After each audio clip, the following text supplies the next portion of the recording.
Sir, your campaign says that the vice president has left North Carolinians behind after the storm. Can you explain that? Well, I think it's just a matter of basic competence. I don't think there's anything malicious going on here, but you had this terrible hurricane. Of course, Western North Carolinians are devastated by it. And you had the President of the United States on the beach. You had Kamala Harris at a San Francisco fundraiser to really marshal the bureaucratic response to save people's lives and bring needed resources. You need a government that's focused. And I think, unfortunately, Kamala Harris was much more focused on the campaign than on delivering needed resources. And frankly, Joe Biden was doing whatever Joe Biden does. And that delay, I do think it cost a lot of damage, and hopefully it didn't cost lives, but I fear that it did. The unemployment numbers are down. The inflation has come down. The stock market is doing well. What is it that you think needs to be done to make the economy stronger?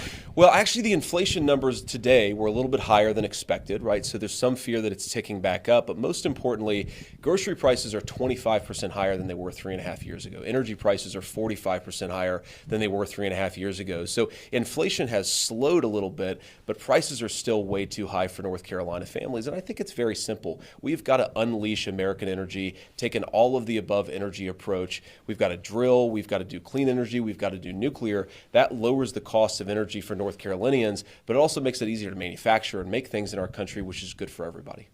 Your campaign is doing well with men, less well with women.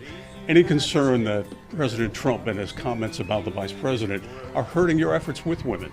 No, I don't think so. I think that President Trump is very laser focused on Kamala Harris's policy failures. And I think people, men or women, agree or disagree, recognize that's what you do during a campaign, right? You point out some of the policy failures.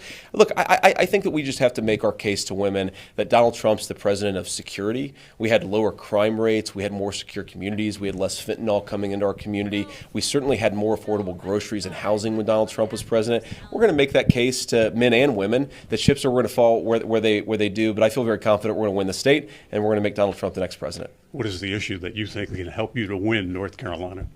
I really do think North Carolinians optimistic. They're very future looking. They've got a lot, North Carolina has a lot of great industries, and I think a real possibility to really dominate the next century's economy. But they recognize we've got failed, incompetent leadership. I think most North Carolinians, pretty sensible people, they don't like incompetent leadership, and they recognize that you've got to get back to basic competence. And I think that's a thing that Donald Trump really brings to the table.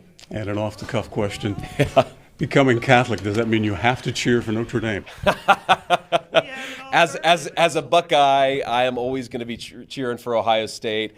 I root a little bit for Notre Dame, but I'm one of these people who think that often Notre Dame has a higher ranking than it actually deserves. So I'm Ohio State, scarlet and gray. Thank you for your time. Nice to meet you, sir. Nice to meet you, too.